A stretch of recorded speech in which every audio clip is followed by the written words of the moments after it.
भारतीय साहित्य के दो प्रमुख महाकाव्य हैं, जिसमें से पहला है रामायण और दूसरा है महाभारत। हिंदू धर्म में दोनों ही महाकाव्यों का अपना अपना अलग महत्व है। आपको बता दें कि यह दोनों ही ग्रंथ भगवान विष्णु के मनुष्य अवतार भगवान राम और श्री कृष्ण की लीलाओं पर आधारित है। वहीं जहाँ रामायण में श्री राम का जन्म मुख्य रूप से बुराई का स्वरूप बन चुके रावण के अंत के लिए हुआ था, वहीं महाभारत में श्री कृष्ण की भूमिका किसी दैवीय शक्ति की न होकर मारद, दोस्त, सलाहकार आदि की थी। मुख्य रूप से इस ग्रंथ की कहानी पांडवों और कौरवों की थी, जबकि रामायण हिंदू धर्म का एक ऐसा महाकाव्य है जिसमें मर्यादा, सत्य, प्रेम, मित्रता एवं सेवक के धर्म की परिभाषा का बखूबी वर्णन किया गया है। अर्थात यह भी कह सकते हैं कि रामायण में मनुष्य जाति के जीवन एवं उनके कर्मों का खास विवरण दिया गया है। इसके साथ ही रामायण में रिश्ता, महत्व और उनके कर्तव्यों को भी समझाया गया है। इस महाकाव्य में पति पत्नी के कर्तव्यों के बारे में उल्लेख किया गया है और यह भी बताया कि किस तरह पत्नी एक दूसरे की जिंदगी में सुख दुख के साथी होते हैं। इसके अलावा रामायण महाकाव्य में आदर्श पिता, आदर्श पुत्र, आदर्श पत्नी, आदर्श भाई, आदर्श मित्र, आदर्श सेवक और आदर्श राजा को भी दिखाया गया है। रामायण में भगवान विष्णु के अवतार रामचंद्र जी के चरित्र का पूरा विवरण दिया गया है। आपको बता दें कि इसके पवित्र ग्रंथ में 14,000 श्लोक, 500 उपखंड और 7 कांड है। आइए जानते हैं रामायण की संपूर्ण कथा। इस महाकाव्य की रचना किसने की? संपूर्ण रामायण की कहानी और कुछ अनसुनी बातें।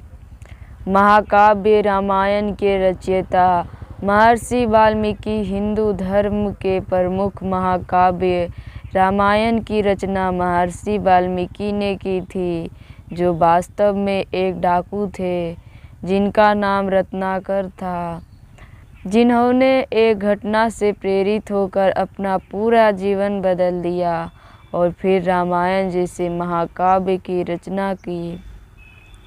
आपको बता दें कि जब डाकू रत्नाकर को अपने पापों का एहसास हो गया, तब उन्होंने लूटपाट और वे सभी काम जिसने दूसरों को हानि पहुँचे सब को त्याग कर दिया और नया पथ अपना लिया।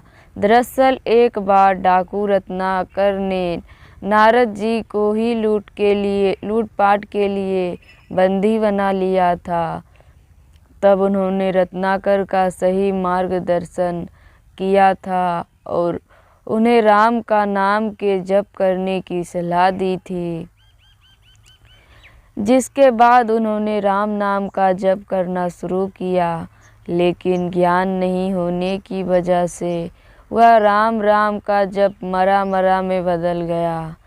अपने जीवन को बदलने के लिए रत्नाकर ने सच्चे मन से साधना की, जिसके बाद उनका नाम वाल्मीकि पड़ा। वही उनकी कठोर तपस्या से प्रसन्न होकर ब्रह्मदेव ने उन्हें रामायण लिखने की सलाह दी, जिनसे प्रेरणा लेने के बाद ही महर्षि वाल्मीकि ने हिंदू धर्म के प्रमुख महाकाव्य रामायण की रचना की, जिसमें उन्होंने भगवान विष्णु के अवतार रामचंद्र जी के चरित्र का बखूबी वर्णन किया है। रामायण कथा के 7 कांड का वर्णन है। रामायण में 7 अलग अलग तरह के कांड हैं, जो कि इस प्रकार है: बाल कांड, अयोध्या कांड, अरण्य कांड, सुंदर कांड, लंडा कांड, उत्तर कांड और कई सारे कांड हैं। इन सभी कांड में कई तरह की प्रेरक कथाएं हैं जिनका वर्णन हम नीचे कर रहे हैं। बाल कांड। आइए जानते हैं बाल कांड में क्या क्या हुआ था। बाल कांड रामायण महाभारत का पहला भाग है जिसमें करीब 2080 श्लोकों का उल्लेख किया गया है। बालकांड का वर्णन नारद मुनि ने महर्षि वाल्मीकि को सुनाया था। आपको बता दें कि बालकांड के पहले सर्ग आदि काव्य में माँ निषाद और दूसरे सर्ग में कंच मिथुन की विवेचना की गई है, जबकि तीसरे और चौथे सर्ग में रामायण महाभारत की रचना और लवकुश प्रसंग का वर्णन किया गया है। इसके अतिरिक्त दशरथ का यज्ञ, पुत्रों राम लक्ष्मण भरत व शत्रुघ्न का जन्म, राम और लक्ष्मण की विद्या, राक्षसों वध, सीता विवाह आदि का भी विस्तार विवरण मिलता है। दशरथ का यज्ञ और भगवान राम का जन्म। महर्षि वाल्मीकि द्वारा रचित महाकाव्य रामायण में दशरथ अयोध्या के यदुवंशी राजा थे और मर्यादा पुरुषोत्तम राम के पिता थे। रामायण में राजा दशरथ को एक आदर्श महाराजा, पुत्रों से अत्यधिक प्रेम करने वाला पिता और अपने वचनों के प्रति पूरी तरह समर्पित रहने वाला और अपने कर्तव्यों को पूरा करने वाला दिखाया गया है। आपको बता दें कि अयोध्या राजा दशरथ की 3 पत्नियां थीं। उनकी पत्नियों के नाम कौशल्या, कैकेयी और सुमित्रा था। वही राजा दशरथ की काफ़ी दिनों तक कोई संतान नहीं थी, जिससे वह अपने कुल की जिम्मेदारी संभालने को लेकर काफ़ी चिंता में रहते थे। अपने सूर्यवंश की वृद्धि के लिए राजा दशरथ ने अपने कुल गुरु ऋषि वशिष्ठ की सलाह मानी और इसके लिए अश्वमेध यज्ञ और पुत्र कामेष्टि यज्ञ करवाए। देखते ही देखते इस यज्ञ से वैदिक से एक अलौकिक युग पुरुष उत्पन्न हुआ और राजा दशरथ को स्वर्ण पात्र में प्रसाद देकर अपनी पत्नियों को खिलाने के लिए कहा, जिसके बाद राजा दशरथ ने यह प्रसाद अपनी 3 पत्नियों को खिला दिया। इसके बाद राजा दशरथ को 4 पुत्रों की प्राप्ति हुई, जिसमें उन्हें अपनी पहली पत्नी कौशल्या से प्रभु श्री राम, कैकेयी से भरत और सुमित्रा से लक्ष्मण और शत्रुघ्न का जन्म हुआ। राजा दशरथ के 4 पुत्र दिव्य शक्तियों से परिपूर्ण और यशस्वी थे। उन 4 को राजकुमारों की तरह पाला गया और उन्हें शास्त्रों का पूरा ज्ञान दिया गया। इसके साथ ही उन्हें युद्ध कला भी सिखाई गई। राम लक्ष्मण की विद्या। हिंदी कथा।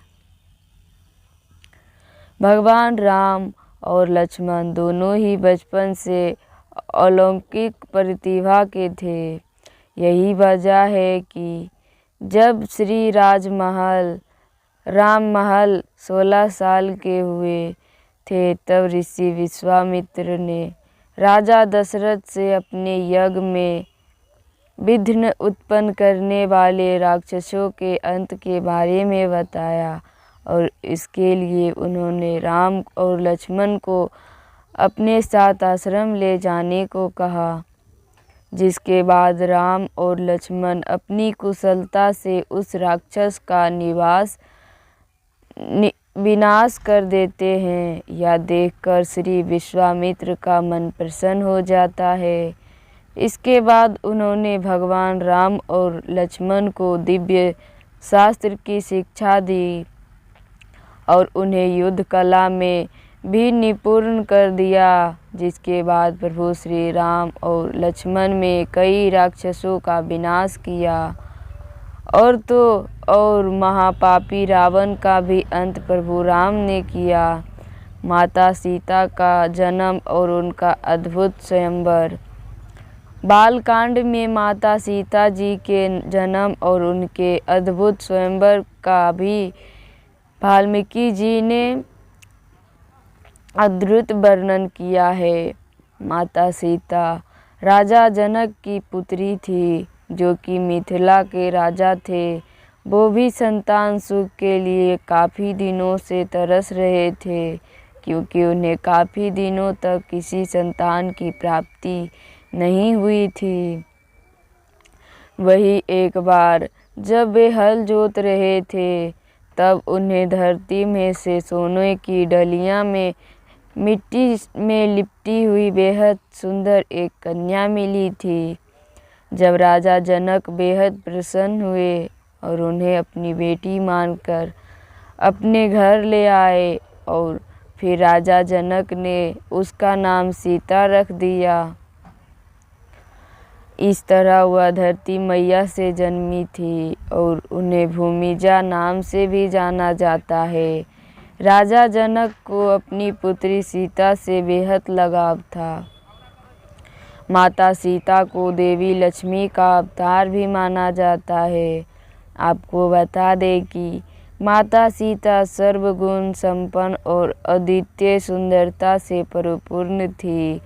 एक बार माता सीता ने मंदिर में रखे भगवान शिव जी के धनुष को उठा लिया था, जिसे भगवान परशुराम के अलावा किसी ने कभी उठाया नहीं था। तभी राजा जनक ने फैसला लिया था कि वे अपनी पुत्री का विवाह अपनी पुत्री की तरह किसी सुयोग्य पुरुष से करवाएंगे, जो भगवान विष्णु के इस धनुष को उठाएगा और उस पर चढ़ाएगा। वही जब माता सीता विवाह योग हुई, तब राजा जनक ने अपने स्वर्ण गुण संपन्न कन्या के लिए दिव्य पुरुष को खोजने के लिए स्वयंवर रखने का फैसला लिया। और फिर राजा जनक ने सीता के स्वयंवर के लिए कई राज्यों के राजाओं को निमंत्रण दिया। स्वयंवर में राजा जनक ने शिव धनुष को उठाने वाले और उस पर प्ररचना चाहने वाले से अपनी प्रिय पुत्री सीता से विवाह करने की शर्त रखी।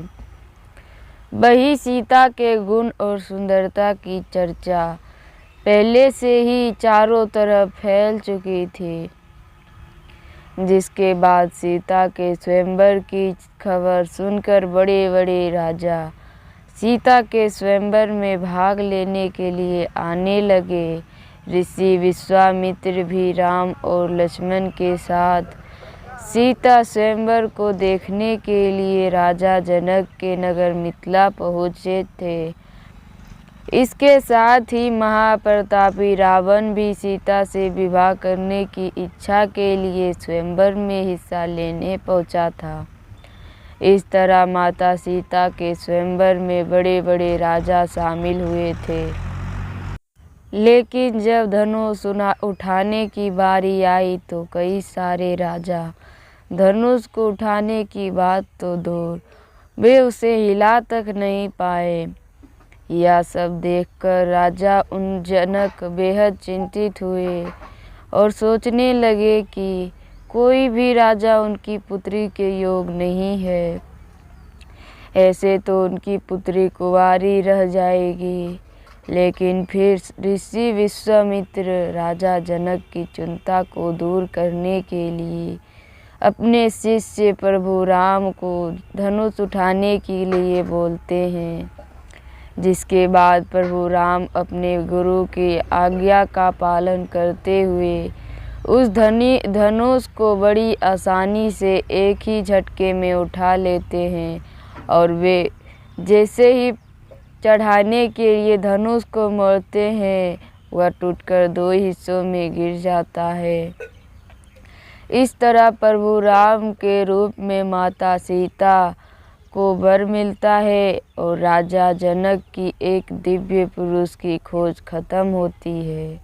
और फिर यह देख चारों तरफ फूलों की वर्षा होती है। प्रभु राम और माता सीता का विवाह। स्वयंवर के बाद शर्त के मुताबिक ही राजा जनक ने अपनी पुत्री का विवाह प्रभु राम से करने की फैसला लिया और इसके साथ ही उन्होंने अपनी तीनों पुत्री का विवाह राजा दशरथ के पुत्रों से करवाने का निश्चय किया। इस तरह विवाह पंचमी वाले दिन माता सीता का विवाह प्रभु राम से, उर्मिला का विवाह लक्ष्मण से और माधवी का विवाह भरत से और श्रुतकीर्ति का विवाह शत्रुघ्न से कराई गई। इसके बाद राजा जनक की चारों पुत्रियां अयोध्या में प्रवेश करती है।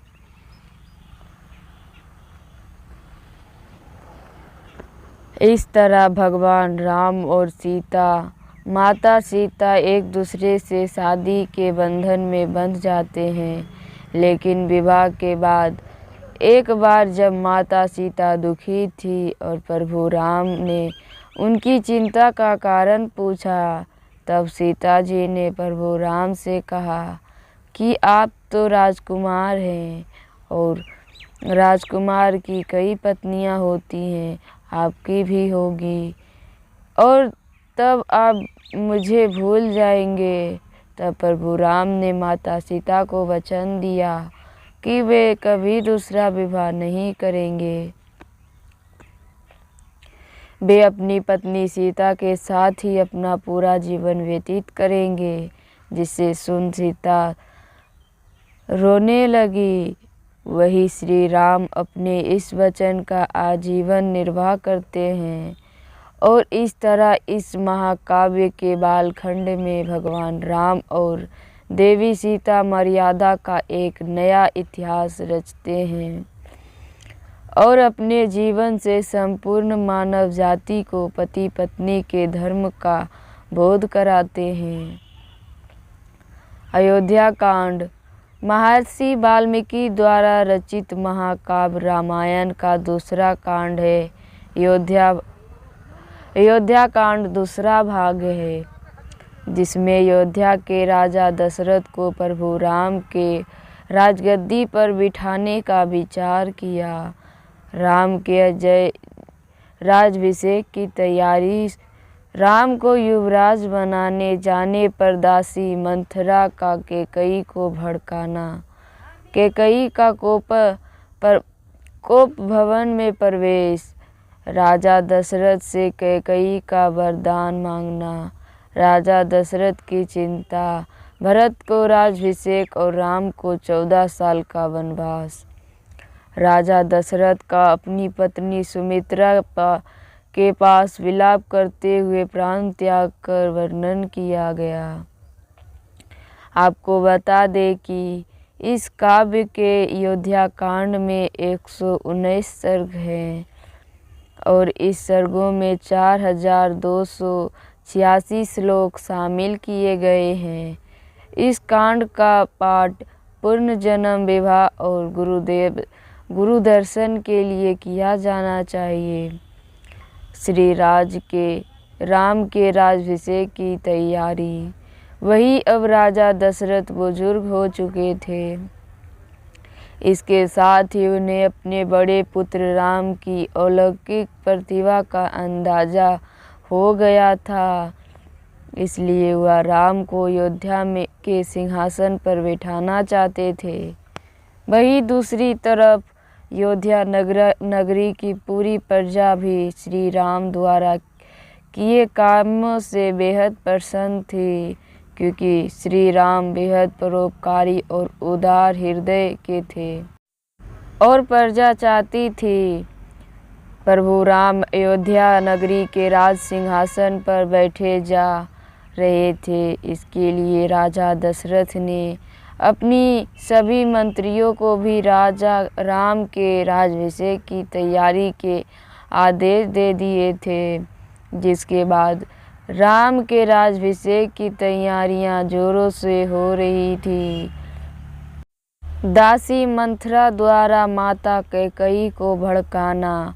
वही जब राजा दशरथ ने राम को अयोध्या का उत्तराधिकारी बनाने का फैसला लिया तो पहले रानी कैकई इस बात से खुश थी, लेकिन कैकई की दासी मंत्रा को यह बिल्कुल पसंद नहीं आया। उसने रानी कैकई को इस बात पर खुश देखकर नाराज़गी जताई और फिर रानी कैकई को भड़काना शुरू कर दिया और फिर मंथरा रानी कैकई के बुद्धि फेर दी। मंथरा ने रानी कैकई से उनके पुत्र भरत को उत्तराधिकारी बनाने के लिए कहा और सलाह दी कि रानी कैकई को इसके लिए क्या करना चाहिए। तब दासी मंथरा ने राजा दशरथ द्वारा दिए गए 2 वचनों के बारे में कहा। इसके बाद कैकई अपनी दासी की सलाह पर कोप भवन चली गई।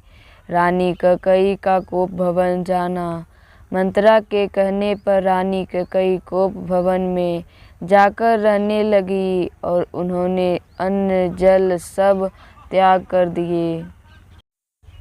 वहीं दूसरी तरफ राजा दशरथ अपने पुत्र राम के राज्याभिषेक को लेकर काफ़ी खुश थे और पूरा महल खुशियां मना रहा था और यह खुशी राजा दशरथ अपनी प्रिय पत्नी कैकई से भी बांटना चाहते थे।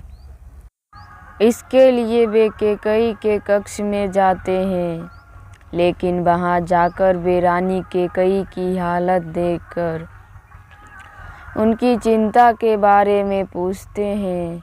तब रानी कैकई उनकी किसी भी बात का कोई जवाब नहीं देती है।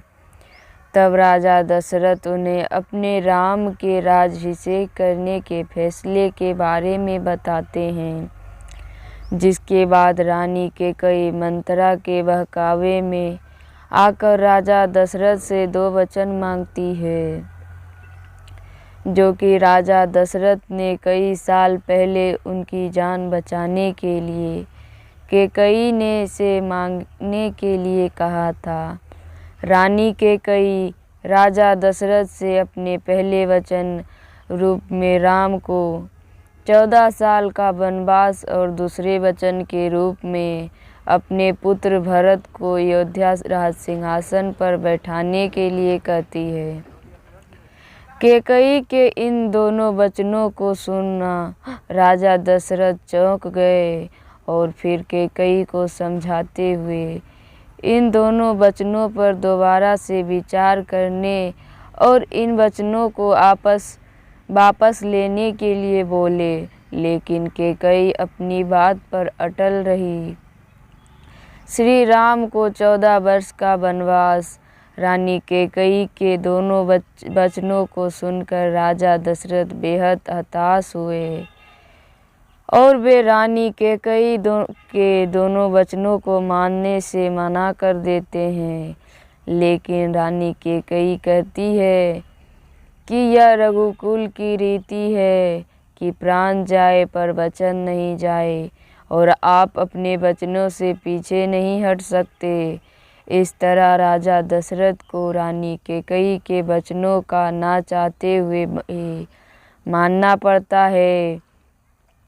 इसके बाद उन्होंने भरत को राजगद्दी सौंप दी और प्रभु राम को 14 साल के लिए वनवास जाने के लिए कहा। वही भगवान राम तो मर्यादा पुरुषोत्तम थे, इसलिए वे रघुकुल की रीति की रक्षा के लिए और अपने माता पिता की आज्ञा का पालन करने के लिए वनवास जाने को तैयार हो गए। वही जब माता सीता और उनके भाई लक्ष्मण को वनवास जाने के बारे में पता चला तो उन्होंने भी राम के साथ वनवास जाने का ग्रहण किया। पहले तो श्री राम ने माता सीता को वन ले जाने से के लिए मना कर दिया। तब सीता ने प्रभु राम से कहा कि जिस वन में आप जाएंगे वही मेरा अयोध्या है और आपके बिना अयोध्या में मेरे लिए नरक की तरह है। जिसके बाद वे सीता को अपने साथ ले जाने लगे। ले जाने की तैयारी हो गए और बाद में लक्ष्मण को भी अपने साथ वन ले जाने की अनुमति दे दी। इस तरह प्रभु राम, माता सीता और लक्ष्मण तीनों अपने 14 साल के वनवास के लिए निकल पड़े। वियोग में निकले राजा दशरथ के प्राण। राजा दशरथ का नाम राम से अत्यधिक लगाव था और वो उनका बिछड़ना मन ही मन उन्हें परेशान कर रहा था। वह यह वियोग सहन नहीं कर सके और कुछ समय के बाद अपने पुत्र के वियोग में उन्होंने प्राण त्याग दिए। इस दौरान भरत अपने मामा के यहाँ गए हुए थे। तभी उन्होंने इस घटना के बारे में सुना, जिसके बाद वह अपनी माता कैकेयी पर अत्यंत क्रोधित हुए और उन्होंने अपनी माता का त्याग कर दिया।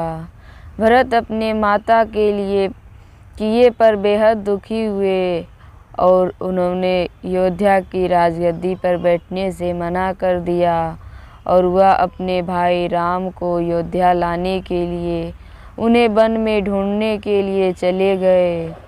और फिर वन में जाकर वे अपने प्रिय भाई राम, लक्ष्मण और सीता से मिले और उनसे अयोध्या लौटने का आग्रह किया। लेकिन तब तक राम ने अपने पिता के वचनों का पालन करते हुए अयोध्या वापस लौटने से मना कर दिया। धन्यवाद।